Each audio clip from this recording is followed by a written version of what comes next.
ನೋಡಿ ಈಗ ಅವರು ಫಾರ್ಮ್ ಲ್ಯಾಂಡ್ಗೆ ನಾ ಬಂದಿದ್ದೀನಿ. ಫಸ್ಟ್ ಇಲ್ಲೇ ನೋಡಿ, ಇಲ್ಲಿ ಒಂದು 25 ಅಡಿ ರೋಡು ಅವರು ಪರ್ಚೇಸ್ ಮಾಡಿದ್ರೆ ನಾನು ಮುಂದೆನೇ ತೋರಿಸ್ತಾ ಇದ್ದೀನಿ.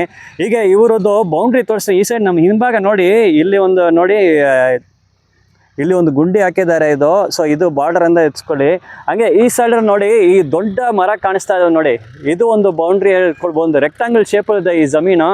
ಸೊ ಒಂದು ಕಡೆ ಇಲ್ಲಿ ಈ ಮರ ಇಟ್ಕೊಳ್ಳಿ, ಹಂಗೆ ನೆಟ್ಟಕ್ಕೆ ಹೋಗುತ್ತೆ. ಅಲ್ಲಿ ಲಾಸ್ಟಲ್ಲಿ ನೀವು ನೋಡ್ಬೋದು, ಸೆಂಟ್ರಲ್ಲಿ 2 ಮರ ಐತೆ, ಅಲ್ಲಿವರೆ ಹೋಗುತ್ತೆ ಇವ್ರದ್ದು ಜಮೀನು. 1 ಎಕರೆ 13 ಗುಂಟೆ. ನಾನು ಜೂಮ್ ಮಾಡಿ ನಿಮ್ಗೆ ತೋರಿಸ್ತೀನಿ, ಅಲ್ಲಿ ಹೋಗ್ಲಾ ನಾವು. ನೋಡಿ ಈಗ ನಿಮ್ಗೆ ಸ್ಟ್ರೈಟ್ ಮಧ್ಯದಲ್ಲಿ ಒಂದು 2 ಮರ ಕಾಣಿಸ್ತೆ. ಸೊ ಅಲ್ಲಿವರೆ ಲೆಂಗ್ತ್ ಇದೆ ಜಮೀನು, ಲೆಂಗ್ತ್ ಆಗ ಹೋಗೋದು. ಇದು ರೆಕ್ಟಾಂಗಲ್ ಶೇಪ್ ಜಮೀನು ಅಂತ ನೋಡಿ, ಇಲ್ಲಿ ಒಂದು ಮರ ಕಾಣಿಸ್ತಾ ಇದೆ. ಸೊ ವಿತ್ ಅಲ್ಲಿವರೆ ನಿಮಗೆ ಎಕ್ಸ್ಟೆಂಡ್ ಆಗುತ್ತೆ. ಆ 2 ಮರ ಕಾಣಿಸ್ತಾ ಇದೆ. ಹಾಗೆ ನಾವು ಲೈನು, ಇಲ್ಲಿ ಒಂದು ಹಸು ಮೇಯ್ತಾ ಇದೆ ನೋಡಿ, ಇಲ್ಲಿವರೆ ಜಮೀನು ಬರ್ತದೆ. ಇಲ್ಲಿ ನೋಡಿ, ಇಲ್ಲಿ ಗುಂಡಿ ಹೊಡಿದಾರೆ ನೋಡಿ, ಇದು ನೀರು ಹೋಗೋದಕ್ಕೆ. ಇದನ್ನೇ ಬೌಂಡ್ರಿ ಈ ಸೈಡ್ಗೆ.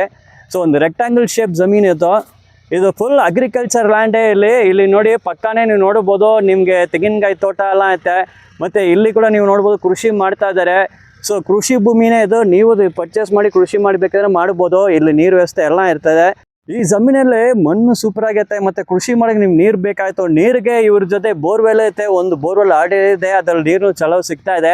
ಸೊ ಈ ಬೌಂಡ್ರಿ, ಈ ಗುಂಡಿ ಹೊಡಿದಾರೆ ನೋಡಿ, ಇದು ನೀರು ಹೋಗೋ ದಾರಿನೇ ಇದು. ಸೊ ಹಂಗೆ ನೋಡಿ, ಹಂಗೆ ನಾವು ನಡ್ಕೊಂಡು ಹೋಗಲ್ಲ.